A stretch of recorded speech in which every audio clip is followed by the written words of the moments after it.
Guys, parating na yung aking amo ngayong araw. Hindi ko alam kung anong oras darating, basta ngayong araw darating. Ngayon, nandito tayo sa kwarto kaya tapos na rin naman tayo magtrabaho at hinintayin na lang natin na mag-doorbell. Wala na, tapos na ang ating kaligayahan. Nawala sila. Agay! Tapos na yung masasayang araw. Darating naman yung ating mga bruho, daming labahan. Diba? Siya nga pala, magwa 1 year na si nanay sa 30. 1 year na yung kanyang kinamatayan. Tapos, hindi pala ako naghanda doon sa bahay ni nanay. Doon ako naghanda sa kapatid ko, sa bahay ng kapatid ko. Hindi ako naghanda doon sa bahay ni nanay kasi nagkaroon na ng misunderstanding tsaka yung kapitbahay. Kaya hindi naman siguro masama kung maghanda ako doon sa bahay ng kapatid ko kasi nung may sakit nandoon man yung si nanay.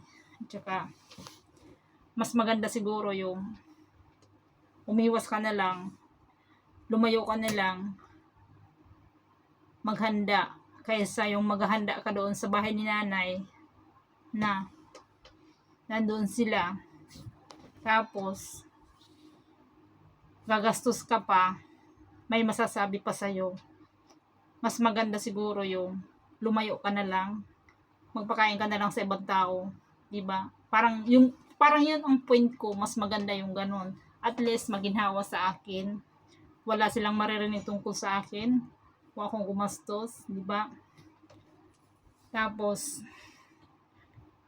hindi rin sasamaan loob ko, mas maganda yung ganon. Kaya mas pinili ko yung ganon. Hindi rin naman nila ako pwede turuan kung saan, diba? Kasi hindi rin naman ako manghihingi sa kanila. Kasi si nanay, sinabi ko yan noon na unang taon ni nanay ng kinamatayan, maghahanda ako, pero hindi doon sa bahay. Kung sana hindi nangyaring ganon-ganon, meron talagang minsan may kontrabida, mayroong bida, meron naman susulira. Hindi sana mangyayari yun, di ba? Hindi sana mangyayari yun na doon sa ibang bahay gagawin. Mas maganda naman talaga kung doon sa sariling bahay ni nanay kasi doon siya hinayad, doon siya humiga nung namatay siya, doon siya umalis nung namatay siya papuntang simbahan. Mas maganda talaga yung ganon. Kaso hindi ko rin kaya sa sarili ko na pakinagtao na doon ako mag-spend ng pera sa taong hindi ko rin naman gusto na. Kaya mas magandang ganon, di ba? Parang kayo din, kung yun nasa sitwasyon nyo, yun din may iisip nyo, di ba? At least doon sa bahay ni nanay, nagawa rin nilang magpadasal, nagawa rin nilang maghanda, pero wala akong ambag doon kasi hindi man ako nagbigay. Diba? So, tulad na sinabi ko, kanya-kanya na lang. Kasi, kanya-kanya na lang para walang sumbatan. Ako may ambag ako dyan. Ako gumastos ako para walang sumbatan. At least, gumastos man ako sa bahay ng kapatid ko. Gusto ko lahat. At least, wala silang masasabi sa akin. Wala na akong masasabi sa kanila. At least, ginusto ko, diba? Kaya, hindi man ako nakauwi ng late. At least, nagawa ko yung part para sa akin. Na kahit man hindi sa bahay ni nanay, nagawa ko pa rin yung sinabi ko noon na pag 1 year ni nanay, gagastos ako. Diba? Kasi ngayon, parang nagiging worse na eh. Dahil sa mga kwento-kwento dito, kung talaga, ano lang yan marites. Hindi ko naman dinidibdib yan. Kaso lang, kung ikaw, mag-i-spend ng pera doon, wag na lang doon sa sariling bahay ni nanay. Huwag ka na lang magpakain sa kanila para wala rin akong masabi, wala rin kayong masabi sa akin. Diba? Kasi pagkatapos niya, chismis yan, sigurado. Eh, huwag na lang.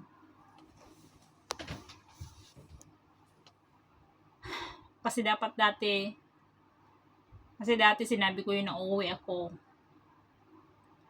Kaso, hindi rin ako umuwi. Kinancel ko kasi bukod sa gastos ko, kung uuwi ako, ang pamasahe ko, ang gastos ko kung ako nandyan, mas lumalaki kasi syempre ako yung tawag niyan, asahan na gumagastos, saka Leyte, balayo-layo, mahal ang pamasahe, balik ka Singapore.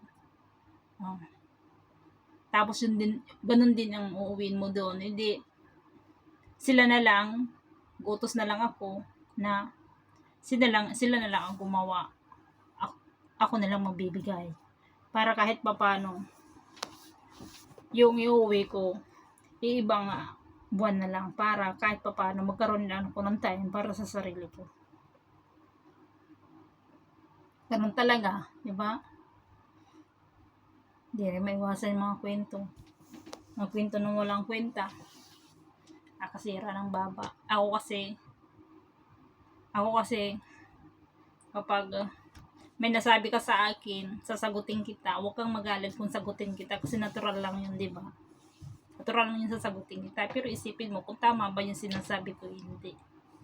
Okay, chismis. Nandito kasi ako guys sa kwarto ko guys, kaya chismis tayo ngayon. Kasi pag sa labas, siyempre, living room, mas maganda dito sa kwarto ko kasi privacy ko to. Privacy ko dito sa kwarto. Diba? Hindi lang ako ang may ganyan. Maraming ganyan. Diba? Sa magkakapatid, nawawalan ng nanay, lalo sa mga hipag, yan. Yan, kontrabida yan. Yan. Ang una kasi makikialam dyan, yung hindi mo kapatid. Kung mayroon naman dapat sana magsalita, hindi yung kapatid mo na lang. Wag na lang yung iba. Kasi para magtuturuan ka niya. Eh ako hindi mo ko pwede maturuan eh. Hindi niya ako pwede maturuan. Kasi may sarili din akong mundo. Magsasalita ka, sasagutin ka. Diba? Pag sinagot ka, huwag ka magalit kung tama naman sinasabi sa'yo. Kung natatamaan ka na insulto, i-accept mo yun. Ewan ko bakit mga ganyan mga tao. Kaya, ngayon, unang taon ni nanay, piragaba lang, saan man si nanay sa lupa, saan man si nanay sa mundong ito, o nasa langit, sa saan, hindi ko alam kung nasaan siya. Sana, maintindihan mo na lang yung aming sitwasyon, yung aking ginusto kung saan man, kasi mahirap din, di ba? Mahirap din yung ipagpipilitan ko yung sarili ko sa mga taong ayaw naman sa akin, di ba? Hindi ako ganun. Kaya, naiintindihan naman siguro yung nanay yun.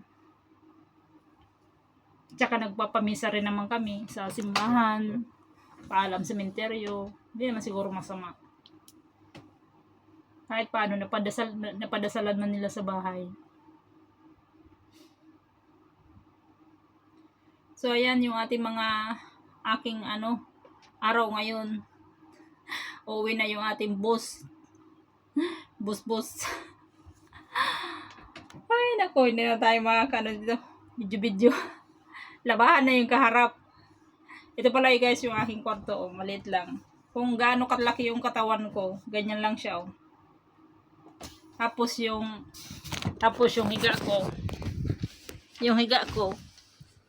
Yan. Mas maiksi yung higaan ko sa paa ko.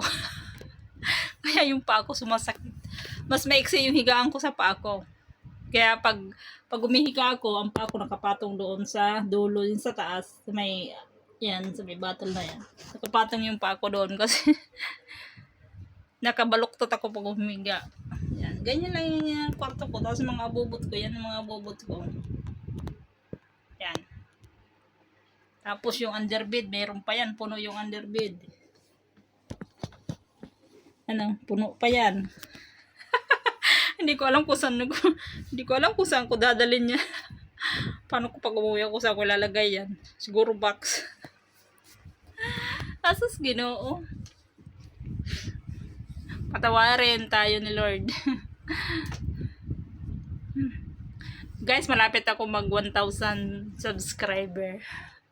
I'm so happy na magwa 1,000 na yung aking subscriber. 900 pa lang.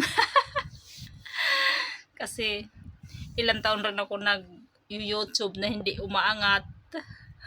Hindi talaga umaangat. Yung malakas lang sa akin yung reels. Yan, ilang libo yung views niyan. Sana maging YouTuber na tayo para naman tayo sumunod, makaraos tayo sa kahirapan ng buhay. Sana all. Ang dami nangangarap ng ganyan. Pangarap ko rin yan. Diba? Lahat tayo may pangarap. Kaya nga tayo gumagawa-gawa ng content. Baka sakali. Wala naman mahirap pang baka sakali, diba? Sana lang.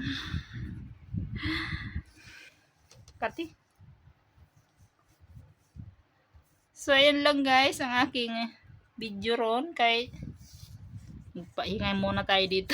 Habang wala sila matulog-tulog. Higa-higa muna. Ito lang higaan ko guys. Yan lang. Yan lang higaan ko. So, yan lang guys. Thank you. Sana hindi kayo mainis sa akin. Hindi kayo magbago sa akin. Panoorin nyo pa rin ako kahit paano.